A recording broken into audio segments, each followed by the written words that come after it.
اسلامیہ السلام علیکم ورحمۃ اللہ تعالی وبرکاتہ۔ الحمد للہ الحنان المنان الذي خلق الانسان وعلمه البیان، والصلاة والسلام على رسوله سید الانس والجان وعلى آلہ وصحابہ ذوی الخیر والاحسان، اما بعد فاعوذ باللہ من الشیطان الرجیم، بسم اللہ الرحمن الرحیم۔ اتم الصیام الی اللیل، صدق اللہ العظیم۔ آئیے کچھ عرض کرنے سے پہلے اپنی اور ساری کائنات کے مرکز عقیدت، آفتاب نبوت، مہتاب رسالت، ختم الرسل یعنی مولا کل جناب احمد مجتبیٰ محمد مصطفیٰ صلی اللہ علیہ وسلم کی بارگاہ میں درود و سلام کا ہدیہ پیش کریں۔ پڑھے اللہم صلی علی سیدنا و شفیعنا مولانا محمد بارک وسلم، صلاۃ و سلام علیک یا رسول اللہ صلی اللہ تعالی علیہ وسلم۔ عزیزان ملت اسلامیہ، روزوں کے حوالے سے چند مسائل میں نے گزشتہ جمعہ آپ کے سامنے پیش کیا تھا۔ چند اور مسائل کہ جنہیں جاننے کی ضرورت ہمیں ہے اور جن کو لوگ سنتے ہیں سمجھ نہیں سکتے، یا ان کو اپنے ہی گمان سے کچھ کشمکش میں رہتے ہیں کہ اس کے مسائل کیا ہیں، اس کا حل کیا ہے۔ تو چند مسئلے میں آپ کے سامنے پیش کروں گا۔ روزہ کن چیزوں سے نہیں ٹوٹتا وہ میں نے آپ کے سامنے پیش کیا تھا۔ اب کن کن چیزوں سے روزہ ٹوٹ جاتا ہے، مختصر میں آپ کے سامنے اس چیز کو پیش کروں گا۔ پھر اور بھی دوسرے ٹاپک ہیں جو اسی جمعہ آپ کے سامنے بولنے ہیں۔ بخاری میں ہے، بخاری، ابو داؤد، ترمذی، ابن ماجہ، ان سب کتابوں میں اس حدیث کو نقل کیا گیا ہے۔ اس کے راوی حضرت ابو ہریرہ رضی اللہ عنہ ہیں، فرماتے ہیں کہ رسول پاک صلی اللہ علیہ وسلم نے فرمایا، جس نے رمضان کی ایک دن کا روزہ بغیر رخصت کے، بغیر مرض کے چھوڑ دیا تو زمانے بھر کا روزہ اس کی قضا نہیں ہو سکتا۔ یعنی یہاں جو بات عرض کرنی ہے، آپ یقیناً رمضان کے روزے کی فضیلت ساری چیزیں کر لیں گے۔ ادھر کا دیکھو مائک چالو ہے۔ رمضان کی جو فضیلت یہاں پر حاضر ہے، ماہ سیام میں حاصل ہے۔ آپ اس کی قضا بھی رکھتے ہیں اگر، تو وہ فضیلت آپ کو نہیں حاصل ہوگی جو ماہ سیام میں حاصل ہوتی ہے۔ آپ کو وہ فضیلت یہاں پر حاصل نہیں ہو سکے گی۔ تو بات یہ عرض کرنی ہے آپ کے سامنے میرے عزیزوں، بولنا اتنا ہے کہ یہاں پر ابو ہریرہ رضی اللہ عنہ نے جو روایت فرمائی، اس کے ذریعے جو چیز بیان کرنی تھی وہ یہ کہ بالخصوص یہاں پر ماہ سیام میں روزہ رکھنے کی اہمیت بتائی گئی۔ اب یہاں پر قابل غور چیز کیا ہے کہ بغیر رخصتی کے، جس سے بات پتہ چلتی ہے کچھ چیزیں ایسی ہوتی ہیں کہ شریعت وہاں سے رخصتی دیتی ہے، اور کچھ جگہ ایسی ہوتی ہے جہاں رخصتی نہیں ہوتی، ہم طبیعت کے مطابق چیزوں کے فیصلے کر لے جاتے ہیں۔ چند مسئلے ہیں، کہہ رہے ہیں کھانا پینا، جمع کرنا۔ آپ نے اس سے پہلے سماعت کیا کہ کھانا کھا دیا، پانی پی لیا، جمع کر لیا، اور اسے روزہ دار ہونا یاد نہیں تھا، اب اس نے ایسی حالت میں کی تو اس کا روزہ ٹوٹ جائے گا۔ روزہ جاتا رہے گا بولتا ہوں میں، تو اس کا مطلب یہ ہوتا ہے روزہ ٹوٹ جائے گا، ٹھیک ہے ہماری الفاظ میں۔ تو روزہ ٹوٹ جائے گا اس کا مطلب کیا ہے؟ جمع کیا، کھانا کھایا یا پانی پی لیا۔ اگر بھول کر کھایا تو حدیث مبارکہ میں کھایا پیا تو اسے اللہ نے کھلایا ہے، لیکن جان بوجھ کر اگر کیا تو اب ایسی حالت میں، یعنی اس کو روزہ دار ہونا یاد تھا اور پھر بھی کھا لیا تو اس کا روزہ ٹوٹ جائے گا، ٹھیک ہے۔ پہلا مسئلہ یہ آپ کے سامنے پیش کیا۔ دوسرا ہے، کچھ مطلب عادت کے مجبور لوگ ہوتے ہیں اور جو روزے کو بنیاد یہ بناتے ہیں کہ حلق کے نیچے چیز اترے تبھی روزہ ٹوٹتا ہے۔ ایک ان کا ایک قاعدہ کلیہ ہے کہ حلق کے نیچے چیز اترے تو یہ قاعدہ کلیہ ہے، وہ مطلب بولتے تبھی روزہ ٹوٹے گا۔ اب مثال کے طور پہ حقہ دھواں ہی ہے، سگریٹ دھواں ہی ہے، چرٹ پینے والا، تمباکو رکھنے والا، اس طرح گل منجن کرنے والے بہت سارے لوگ ہیں کہ جن کی عادتیں یہ ہوتی ہیں کہ ہم نے حلق کے نیچے تھوڑی نہ اتارا ہے، یہ تو بس ہمارے منہ میں ہے اور ہم نے اسے تھوک دیا۔ تو اگر اچھے یہ ساری چیزیں ہیں، اس سے بھی روزہ ٹوٹ جائے گا۔ اس کی وجہ بھی یہ کہ اس کے باریک ذرات ہمارے حلق میں جاتے ہیں اور ہمیں پتہ بھی نہیں چلتا۔ اب روزے کی حالت میں دیکھ لیں، کوئی تل کے برابر بھی چیز آتی ہے تو محسوس ہوتا ہے کہ نہیں؟ تو آپ پورا بھر بھر کے منہ میں رکھیں گے تو آپ کو اگرچہ محسوس نہ ہو لیکن اس کے ذرات حلق میں پہنچتے ہیں۔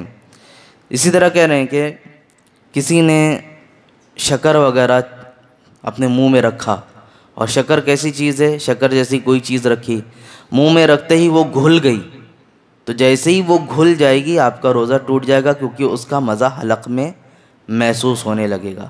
اسی طرح کوئی دھاگا ہوتا ہے، دھاگا جیسے ٹیلر لوگ ہوتے ہیں، کام کرتے ہیں، ان کا بسا اوقات کام ہوتا ہے یہ کہ کئی سے کاٹتے رہتے ہیں، لیکن کچھ لوگ ہوتے ہیں کہ دانتوں سے بھی کاٹتے ہیں، سلائی کر رہے ہیں، کچھ کر رہے ہیں تو دانتوں سے کاٹنا ہوتا ہے، یا کوئی بھی عام انسان جو دانتوں سے کاٹے دھاگے کو، تو اب دھاگے کو دانتوں سے کاٹتا رہا، اس میں کلر لگا تھا اور اس کا کلر اس کے منہ میں گیا اور اس کے اثرات اب پہنچ گئے، تو اس سے بھی روزہ ٹوٹ جائے گا۔ یہ سب چیزیں روزہ ٹوٹنے والی چیز میں بتا رہا ہوں آپ کے سامنے۔ دانت کا اکھڑوانا، بسا اوقات کسی کے دانت میں درد ہو رہا ہے اور دانت اکھڑوانے کے لیے گیا، دانت اگر اکھڑوایا اور خون نکل کر حلق میں پہنچا، یعنی اس کا مزہ جیسے ہی پہنچا حلق میں، فوراً اس کا روزہ ٹوٹ جائے گا۔ اسی طرح دانت نہیں بھی اکھڑوایا تو میں نے کہا تھا تھوک میں اگر خون غالب آ گیا، آپ تھوکتے ہیں تو دیکھتے ہیں کہ تھوک کے اوپر خون زیادہ نظر آتا ہے، تو ایسی صورت میں خون زیادہ جب نظر آیا تو آپ اس کو تھوکتے رہیں، اگر نگل گئے اور حلق میں خون کا مزہ پہنچ گیا تو کہتے ہیں اس سے بھی روزہ آپ کا ٹوٹ جائے گا، روزہ ختم ہو جائے گا۔ آگے کے مسئلے ہیں، کہتے ہیں کہ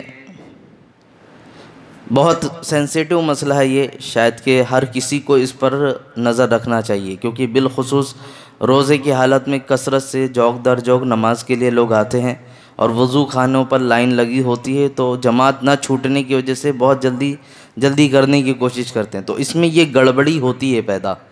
کیا ہے گڑبڑی؟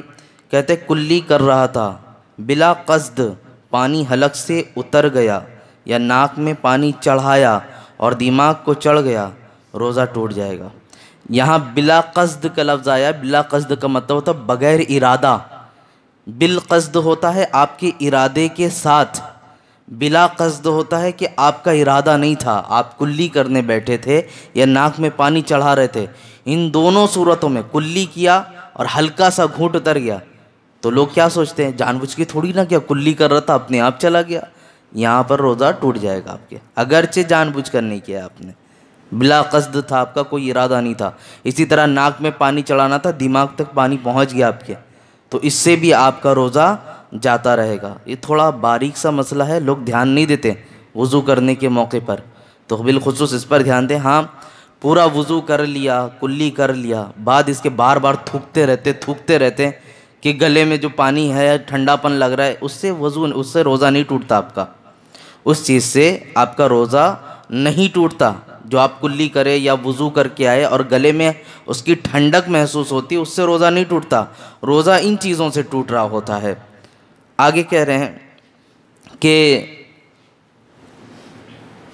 سوتے ہوئے میں کسی نے پانی لیا اور یا کچھ کھا لیا یا پانی پی لیا، سوتے ہوئے میں، نیند کی حالت میں، روزے دار تھا اور سوتے سوتے اٹھا اور سوتے ہوئے میں نیند کی حالت میں اس نے کچھ کھا لیا، کچھ پی لیا، تو کہہ رہے ایسی حالت میں بھی روزہ اس کا ٹوٹ جائے گا، روزہ جاتا رہے گا۔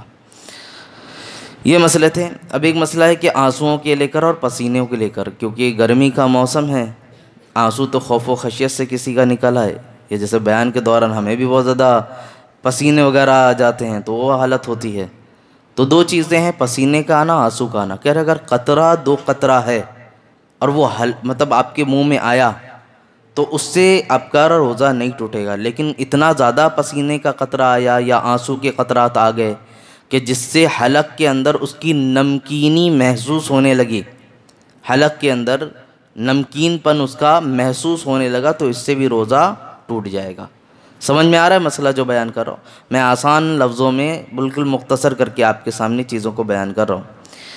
اسی طرح کہہ رہے ہیں کہ قے کا مسئلہ میں نے اس سے پہلے آپ کے سامنے پیش کیا تھا کہ الٹی کے معاملات کیا ہیں۔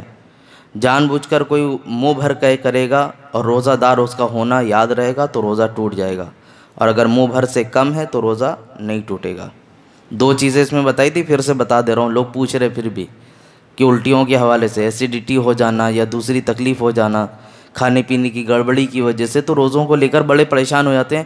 یہ بھی وہ قاعدہ کلیہ خود سے بنائے کہ الٹی ہو گئی تو روزہ ٹوٹ گیا۔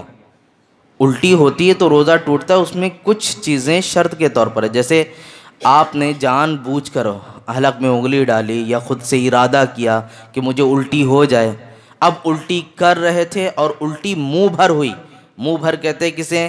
کہ آپ منہ کو بند تو کرنا چاہتے ہیں لیکن بند نہیں ہوتا، ضبط سے باہر ہو گیا اور الٹی باہر نکل گئی، تو اس کو کہتے ہیں منہ بھر قے کرنا. تو منہ بھر قے ہے اور جان بوجھ کر آپ نے کیا ہے تو روزہ ٹوٹ جائے گا. اس میں علت بھی بتا دیتا ہوں میں. آپ کہو گے یہ کیا ہے، تھوڑا ہے تو نہیں ہے، زیادہ ہے تو ہے. فقہا فرماتے ہیں جب منہ بھر قے آتی ہے تو یہ معدے سے ہو کر آتی ہے. منہ بھر قے جب آتی ہے تو معدے سے ہو کر آتی ہے، منہ بھر سے کم ہوتی ہے تو معدے سے ہو کر نہیں آتی. اس کی وجہ انہوں نے اس لیے بتائی کہ منہ بھر قے ہے تو روزہ ٹوٹ جائے گا.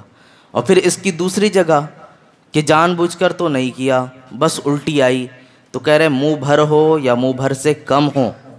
پہلے والی چیز میں منہ بھر کی شرط ہے اور جان بوجھ کر ہونا شرط ہے، تب روزہ ٹوٹے گا. دوسری والے میں کیا ہے کہ منہ بھر ہو یا نہ ہو، اگر جان بوجھ کر نہیں ہے تو روزہ نہیں ٹوٹے گا. لیکن ہاں الٹی نکل رہی تھی، اس کے کچھ ذرات باقی رکھ کر جیسے چنے کے برابر کوئی چیز حلق میں واپس لوٹا لیا تو اگرچہ منہ بھر سے کم تھی یا منہ بھر تھی، اس کا روزہ ٹوٹ جائے گا. مسئلہ سمجھ میں آیا کیا بتا رہا ہوں میں؟ توجہ دیجیے، زندگی میں ہر کسی کے یہ سب مسئلے آتے ہیں، واقعات، ساری چیزیں الحمدللہ ہر دن چل رہے ہیں، تفاسیر میں لوگ بیٹھ رہے ہیں سن رہے ہیں. ان مسئلوں کو اس لیے بیان کر رہا ہوں کہ یہاں کثرت سے لوگ آتے ہیں، ان کی ضرورتیں پڑتی، اس کو سیکھ کر کے جائیں. تو یہ مسئلہ قے کے حوالے سے تھا. اب قے میں قے بھی کئی طریقے سے ہوتی ہے، کون سی الٹی ہو تو روزہ ٹوٹے گا یہ بھی یاد رکھنا. فقہا فرماتے ہیں کہ قے کے اندر کھانا آئے یا صفرا یا خون یا بلغم آئے تو مطلقاً روزہ نہ ٹوٹے گا. کہہ رہے ہیں کیا کیا؟ قے میں کھانا آئے یا صفرا یا خون اور بلغم آیا تو مطلقاً روزہ نہ ٹوٹا. قے کے اندر صفرا کہتے پیلا پیلا پانی آ جانا صرف، خون کہتے کوئی طرح کا خون نکل آیا صرف. تو ان سب چیزوں میں اگر خون کی الٹی ہوئی ہے یا صفرا کی منہ بھر قے ہو گئی تو ان سب چیزوں سے کیا ہوگا، آپ کے روزے نہیں ٹوٹیں گے. ٹھیک ہے، یہاں اتنے مسئلے میں نے بیان کیے. اب ایک مسئلہ یہاں پر جو شرعی اعتبار سے ماہ سیام کے روزے چھوڑتے ہیں، شریعت نے ایک مسئلہ یہاں پر لیا، رد المختار سے یہ مسئلہ اخذ کیا گیا.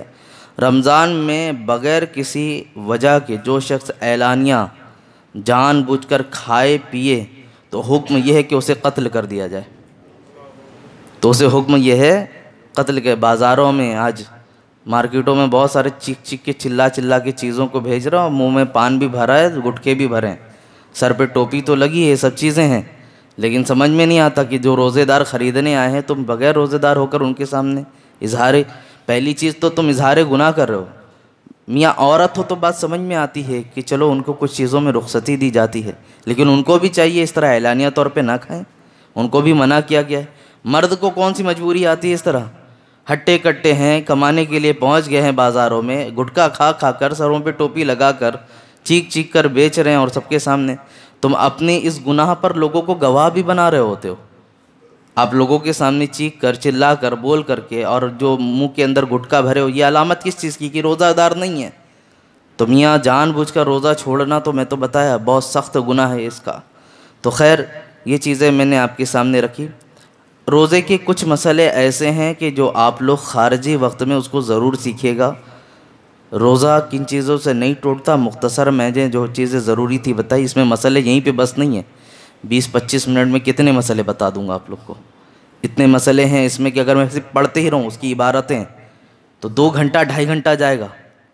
صرف عبارت میں سمجھاؤ بھی نہیں جو بہاری شریعت میں لکھا ہوا ہے، میں صرف پڑھتے رہوں گزرتے رہوں 2-2.5 گھنٹے چلے جائیں گے. اتنے مسئلے ہیں اس کے اندر. جو ضروری لگا مجھے کہ بہت زیادہ ضروری ہے آپ تک پہنچنا چاہیے وہ میں نے آپ کو بتایا. لیکن بات یہ عرض کرنی کن چیزوں سے نہیں ٹوٹتا وہ آپ نے تھوڑا سرسری طور پر جانا، کن چیزوں سے ٹوٹ جاتا وہ بھی آپ نے جانا.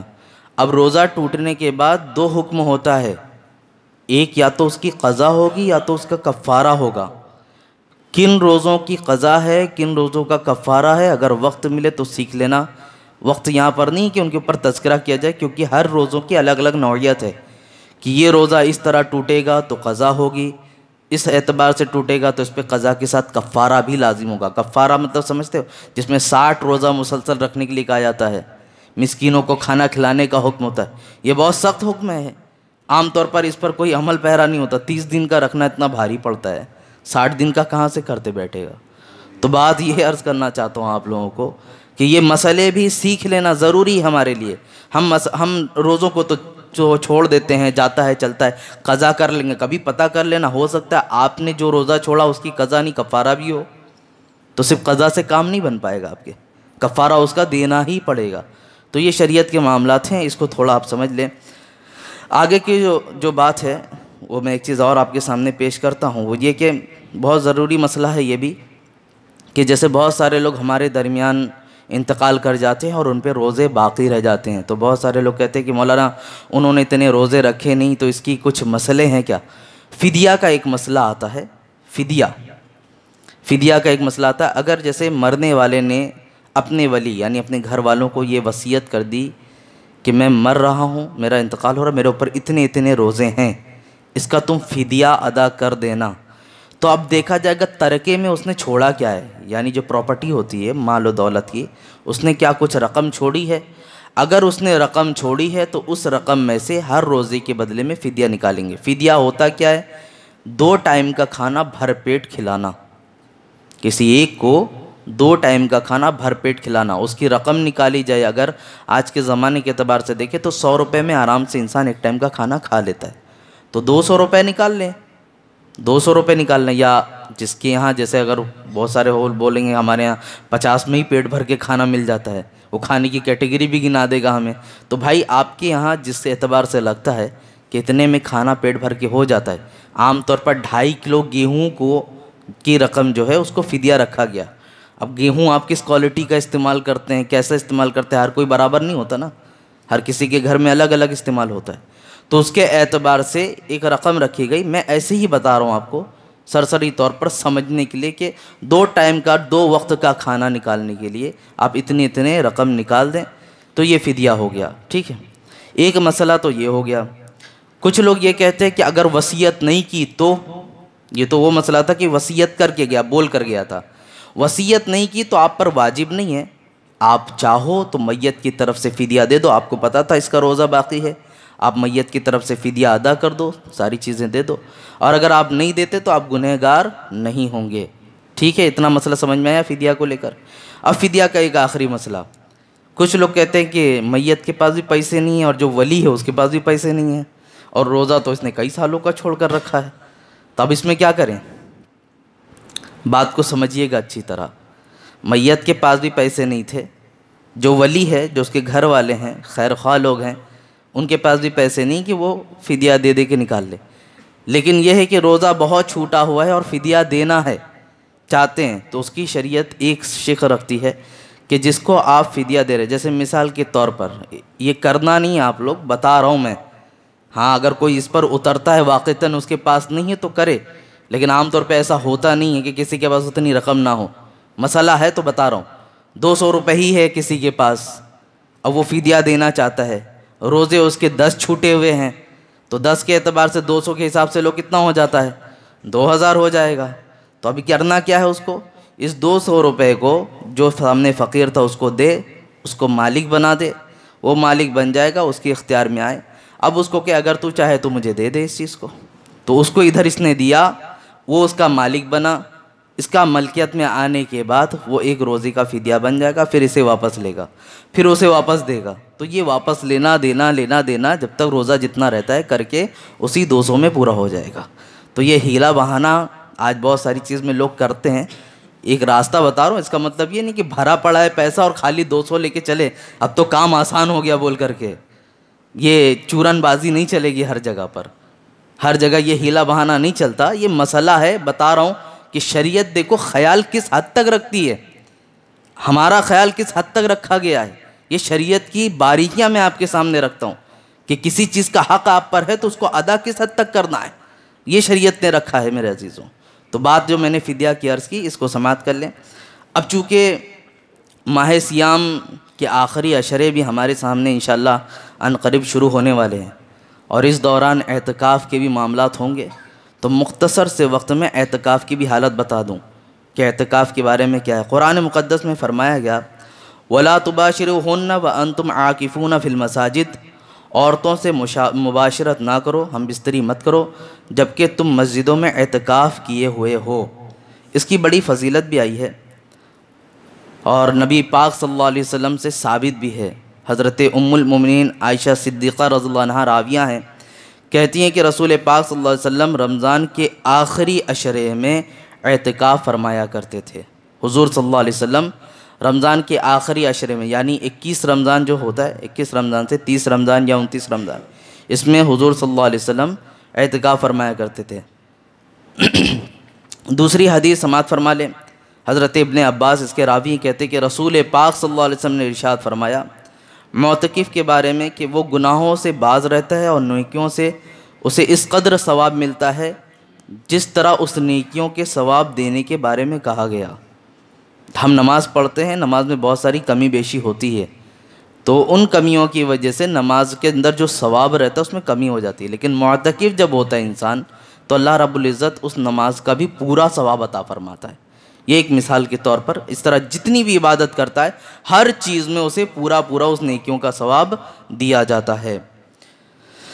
یوں ہی فرمایا گیا، حضرت امام حسین رضی اللہ عنہ اس کے راوی ہیں، رسول پاک صلی اللہ علیہ وسلم نے ارشاد فرمایا جس نے رمضان میں 10 دنوں کا اعتکاف کر لیا تو ایسا ہے جیسے 2 حج اور 2 عمرے کیے۔ یہاں سے وہاں جانے کے لیے حج عمرے کی دعا کرتے ہیں ہم، یہاں بھی بیٹھے بیٹھے حج عمرے کا ثواب مل رہا ہے، حاصل کر لیں۔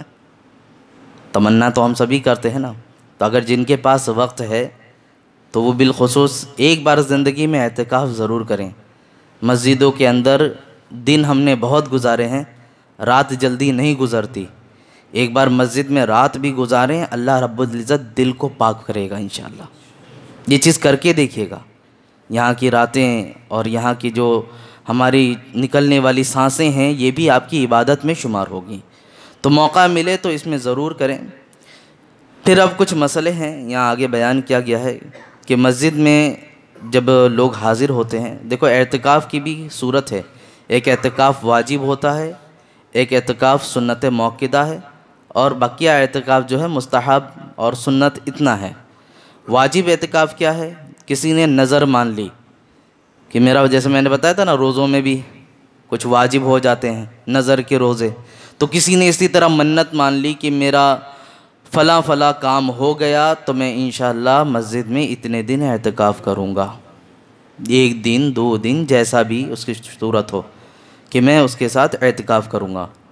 ہاں نظر کا روزہ ہو، یعنی نظر کے اعتکاف ہو، یا ماہ رمضان کے اعتکاف ہو، اس اعتکاف کے ساتھ روزے کا ہونا شرط ہے، بغیر روزے کے اعتکاف نہیں ہوگا۔ ایک بات یاد رکھنا، آپ آؤ گے، آپ 10 دن بیٹھو بھی لیکن روزہ نہیں رکھ رہے ہو، اعتکاف ہوگا لیکن یہ اعتکاف سنت موقدہ نہیں ہوگا، یہ آپ کا نفل میں مستحب میں چلا جائے گا، ثواب ملے گا آپ کو، لیکن وہ جو اعتکاف کی فضیلت ہے وہ حاصل نہیں ہوگی۔ بات سمجھ رہے ہیں؟ تو نظر کی جو اعتکاف کرتے کہ میرا فلاں کام ہو گیا تو میں اعتکاف کروں گا، تو اس اعتکاف کا اسی وقت میں رکھنا یہ ضروری ہے، جو نظر کا وقت رکھا نظر پوری کرنے کے لیے، اور اس کے ساتھ روزے دار بھی ہونا ضروری ہے۔ دوسرا سنت موقدہ جو ہے وہ یہ عشرہ، جو آخری عشرے میں اعتکاف کرتے ہیں، اس کے اندر معتکف کو چاہیے کہ وہ روزے کے ساتھ ہی اعتکاف کرے، ورنہ اس کا اعتکاف اس طرح نہیں ہوگا جو آخری عشرے کی فضیلت کے ساتھ بتایا گیا۔ تیسرا بقیہ چاہے جو ہو، جیسے آپ مسجد میں داخل ہوتے ہیں عام طور پہ کہتے ہیں اعتکاف کی نیت کر لو، نویت سنت الاعتکاف، اس طرح کرتے نا، اعتکاف کی نیت کر لو آپ، تاکہ جب مسجد میں آؤ آپ کا اٹھنا بیٹھنا بولنا سب چیزیں یہ ثواب میں لکھا جائے، یہ ساری چیزیں۔ تو یہ 3 کیٹیگریاں ہیں جن میں سے جو دوسرے نمبر کی ہے وہ عشرے کے اعتبار سے ہے۔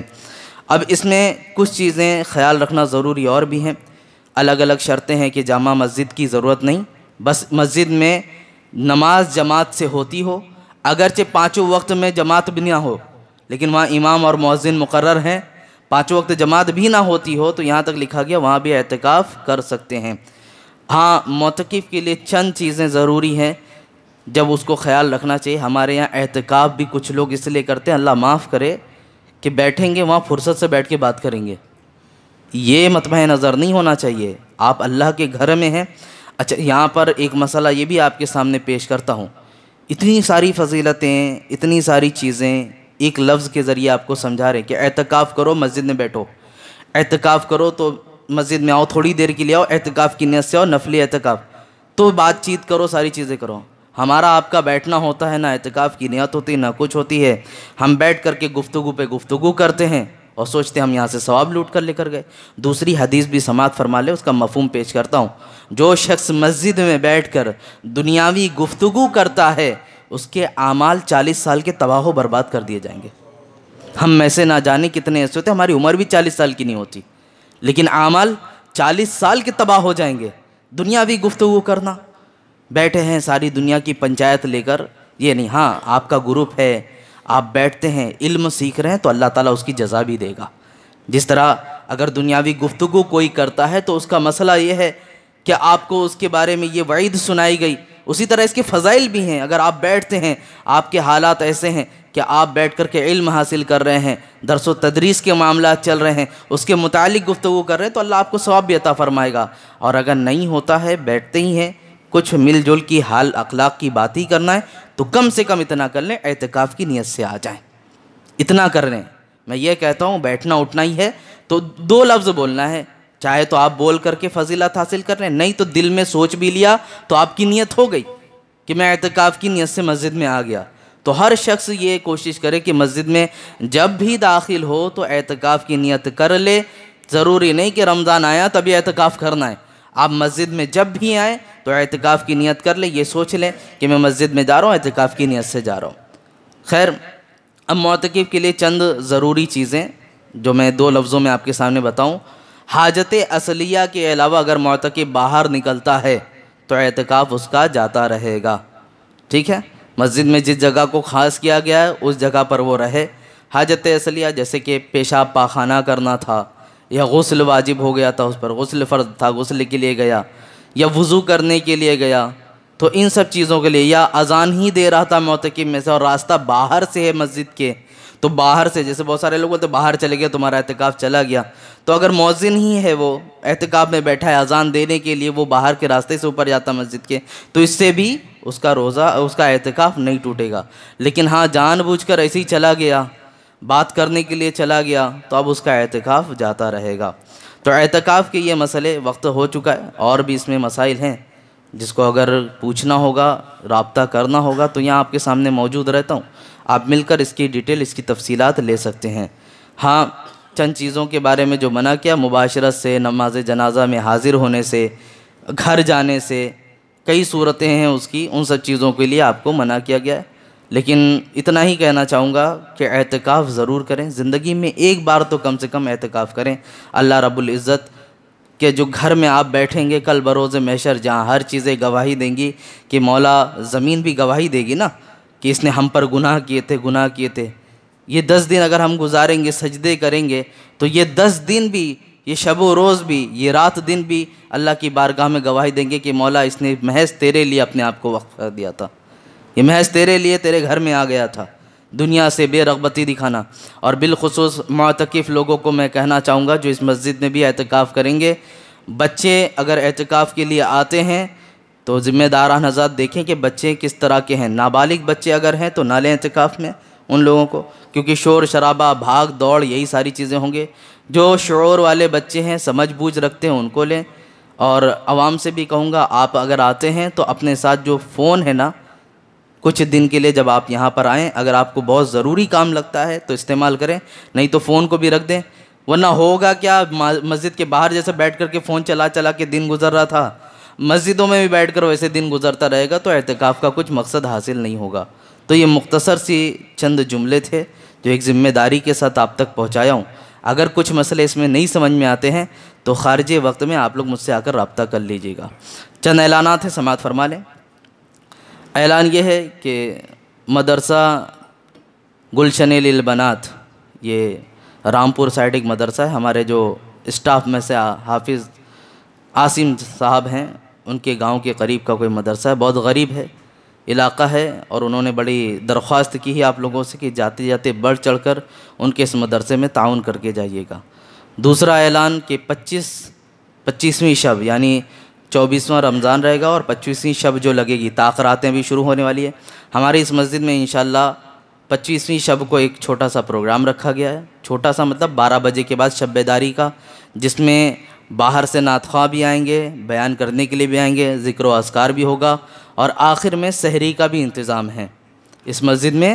سحری یہ ضرور سن کے جائیے، سحری کا بھی انتظام ہے، کیونکہ کچھ یاد رہ نہیں رہی ہے تو یاد رہے گا سب کو، تو سحری کا بھی انتظام ہے، اس میں ضرور آنا ہے آپ لوگ کو، ٹھیک ہے، سب آپ لوگ کے لیے انتظام ہے۔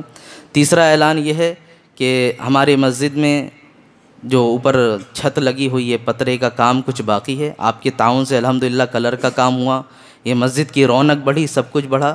ماہ سیام ہے، جس طرح سب چیزوں کا خیال کر رہے ہیں آپ، بند مٹھی کے ساتھ خرچ کرتے جا رہے ہیں، اس میں بھی خیال کرتے جائیں۔ اتنی چیزیں یاد رہیں گی سب آپ لوگ کو انشاءاللہ۔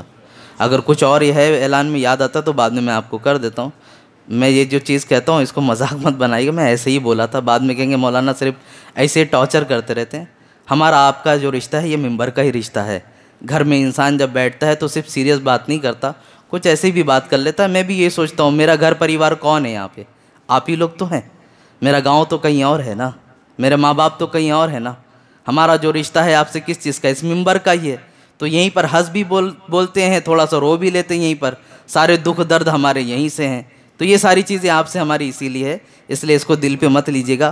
ہم آپ کو اپنا سمجھتے ہیں، آپ ہمیں اپنا سمجھے۔ اللہ اس محبت کو برقرار رکھے، اللہ ماہ سیام کے صدقے ہم سب کو بخشوں میں شمار عطا فرمائے۔ اے پاک پروردگار عالم، عشر مغفرت ختم ہونے کے قریب ہے مولا، اس یوم الجمعہ کے صدقے تو فعل ہم سب کی مغفرت عامہ عطا فرما۔ اے پاک پروردگار عالم، یہاں جتنے بیٹھے ہیں بوڑھے بچے جوان، مولا ہم میں سے ہر شخص کے روزوں کو تو اپنی بارگاہ میں شرف قبولیت عطا فرما۔ ہم میں سے جس کے روزے میں کمی اور کوتاہی ہوتی ہو مولا، تو جس کے روزے کو تو پسند کرتا ہے اس کے صدقے تو فعل تو بقیہ کے روزے کو قبول فرما لے مولا۔ نمازوں میں ہمیں حلاوت عطا فرما، سجدوں میں طلب عطا فرما، ایمان میں تقویت عطا فرما مولا۔ بے روزگار کو رزق حلال عطا فرما، بے اولاد کو نیک اولاد عطا فرما، بے جوڑ کو نیک صالح جوڑ عطا فرما مولا۔ جو کچھ کہا، جو کچھ کہنے سے رہ گیا تو علیم و خبیر ہے، ہماری تمام تر دعاؤں کو قبول و مقبول فرما لے۔ تیرے حبیب کے نعلین کے صدقے میں مولا ہماری تمام دعاؤں کو قبول فرما لے مولا۔ تجھ سے یہ کیوں کہوں، یہ عطا ہو وہ عطا ہو، اپنے حبیب کے صدقے میں وہ دے جس سے ہم سب کا بھلا ہو، اتنی ہی التجا ہے مولا۔ اس ماہ سیام کے صدقے میں ہمارے شیخ حضور مفتی سلمان اظہری صاحب قبلہ کو رہائی نصیب فرما دے مولا تعالیٰ، غیب سے ان کی رہائی کے اسباب عطا فرما دے۔